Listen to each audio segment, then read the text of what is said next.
किसके शासन यानी किसके काल में बोर्ड ऑफ रेवेन्यू की स्थापना हुई? बोर्ड ऑफ रेवेन्यू की स्थापना हुई थी हेस्टिंग के। किस अंग्रेज को प्रशासनिक सेवा का जनक कहा जाता है? यानी किस अंग्रेज को प्रशासनिक सेवा का जनक कहा जाता है? तो कॉर्नवालिस को प्रशासनिक सेवा का जनक कहा जाता है। ठीक। कलकत्ता में स्थित फोर्ट विलियम कॉलेज की स्थापना किसने की? जो कलकत्ता में स्थित फोर्ट विलियम कॉलेज है उसकी स्थापना किसने की? लॉर्ड वेलेजली ने। लॉर्ड वेलेजली ने कलकत्ता में जो स्थित फोर्ट विलियम कॉलेज है उसकी स्थापना की थी। टेनेसी एक्ट या काश्तकारी अधिनियम कब लागू हुआ? जो टैक्स यानी टेनेसी एक्ट या काश्तकारी अधिनियम है वो कब लागू हुआ? 1822 में। बैरकपुर में सैन्य विद्रोह कब आरंभ हुआ? जो बैरकपुर है उसमें सैन्य विद्रोह वो कब आरंभ हुआ? 1824 में। 1824 ईस्वी में बैरकपुर में सैन्य विद्रोह आरंभ हुआ था। किस गवर्नर जनरल का कार्यकाल शिक्षा सुधारों के लिए माना जाता है? यानी किस गवर्नर जनरल का कार्यकाल शिक्षा सुधारों के लिए माना जाता है? तो वो है विलियम बेंटिंग। विलियम बेंटिंग का जो कार्यकाल है वो शिक्षा सुधारों के लिए माना जाता है। कलकत्ता मेडिकल कॉलेज की स्थापना कब और किसने की? जो कलकत्ता में मेडिकल कॉलेज है उसकी स्थापना कब और किसने की? 1835 ईस्वी में हुई थी, विलियम बेंटिंग के द्वारा की गई थी। ठीक। बालिका हत्या पर प्रतिबंध कब लगाया गया? जो बालिका हत्या होती है उस पर प्रतिबंध कौन सी सन में लगाया गया था? वो है 1830 ईस्वी में। 1830 ईस्वी में बालिका हत्या पर प्रतिबंध लगा दिया गया था। किसे भारतीय प्रेस का मुक्तिदाता कहा जाता है? यानी भारतीय प्रेस का मुक्तिदाता किसे कहा जाता? तो वो है लॉर्ड चार्ल्स मेटकॉफ को। लॉर्ड चार्ल्स मेटकॉफ को भारतीय प्रेस का मुक्तिदाता कहा जाता है। इनाम कमीशन की स्थापना किसने की? जो इनाम कमीशन है उसकी स्थापना किसने की? लॉर्ड डलहौजी ने। लॉर्ड डलहौजी ने इनाम कमीशन की स्थापना की थी। किस कर व्यवस्था के अंतर्गत किसानों से उपज का 50% वसूला जाता था? जो किस कर व्यवस्था थी उसके अंतर्गत किसानों से उपज का 50% वसूला जाता था, वो है रैयतवाड़ी व्यवस्था। ठीक। क्वेश्चन नंबर 12,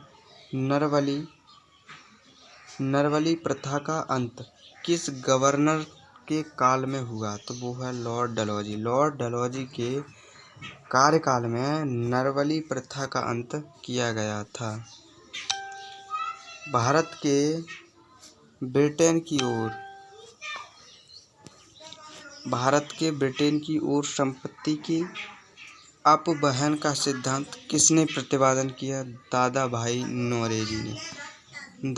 नौरोजी ने भारत से ब्रिटेन की ओर संपत्ति के अपवहन का सिद्धांत को प्रतिपादित किया था।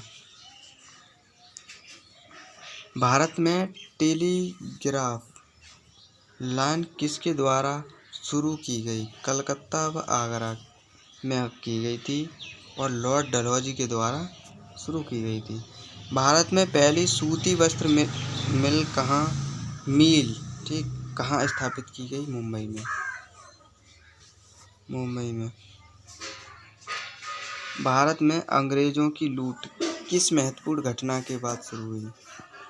भारत में अंग्रेजों की लूट किस महत्वपूर्ण घटना के बाद शुरू हुई थी? वो प्लासी के युद्ध के बाद। प्लासी के युद्ध के बाद भारत में अंग्रेजों की लूट शुरू हो गई थी। भारत में प्रथम रेलवे लाइन किसने बिछवाई? जॉर्ज क्लार्क ने भारत में प्रथम रेलवे लाइन बिछवाई थी। भारत में ब्रिटिश भू राजस्व प्रणाली का अधिक लाभ किसे प्राप्त हुआ? जमींदार को। तो भारत में ब्रिटिश भू राजस्व प्रणाली है उसका सबसे ज़्यादा लाभ प्राप्त जमींदार को हुआ था। किसके द्वारा बंगाल व बिहार में स्थायी बंदोबस्त का शुभारंभ किया गया था? लॉर्ड कॉर्नवालिस के द्वारा बंगाल व बिहार में स्थायी बंदोबस्त शुभारंभ किया गया था। रैयतवाड़ी व्यवस्था कब लागू हुई थी? 1820 ईस्वी में। रैयतवाड़ी व्यवस्था थी वो 1820 ईस्वी में शुरू हुई थी। पहली बार औपचारिक रूप से महालवाड़ी प्रथा कब लागू हुई थी? 1822 ईस्वी में। अंग्रेजी शासन में कौन सा क्षेत्र अफीम उत्पादन के लिए प्रसिद्ध था? बिहार। 18वीं सदी में बंगाल में वस्त्र उद्योग के पतन का क्या कारण था? ब्रिटेन को निर्यात करने वाले माल पर उच्च तटकर। 18वीं सदी में बंगाल में वस्त्र उद्योग के पतन का कारण था जो ब्रिटेन को निर्यात करने वाले माल पर उच्च तटकर लगाया जा रहा था। नील कृषकों की दुर्दशा पर लिखी गई पुस्तक नील दर्पण के लेखक कौन थे? दीनबंधु मित्र। दीनबंधु मित्र ने नील दर्पण पुस्तक लिखी है जिसमें कृषकों की दुर्दशा लिखी गई है। क्वेश्चन नंबर 25, अंग्रेजों द्वारा प्रथम कहवा बागान कहाँ लगाए गए? वायनाड जनपद में। भारत में अंग्रेजों के समय प्रथम जनगणना किसके कार्यकाल में हुई थी? लॉर्ड मेयो के शासनकाल में भारत में अंग्रेजों के समय प्रथम जनगणना हुई थी। सर टॉमस मुनरो किस भू राजस्व बंदोबस्त से संबंधित है? रैयतवाड़ी बंदोबस्त से। स्थायी बंदोबस्त के तहत जमींदार को पूरे राजस्व का कितना प्रतिशत राज्य को देना तय हुआ था? 89%। ठीक, 89%। क्वेश्चन नंबर 29, भारत में भारतीयों द्वारा 1881 ईस्वी में स्थापित तथा उनके प्रतिबंध में चलने वाला सीमित देयता का प्रथम बैंक कौन सा था? Awadh commercial bank. Awadh commercial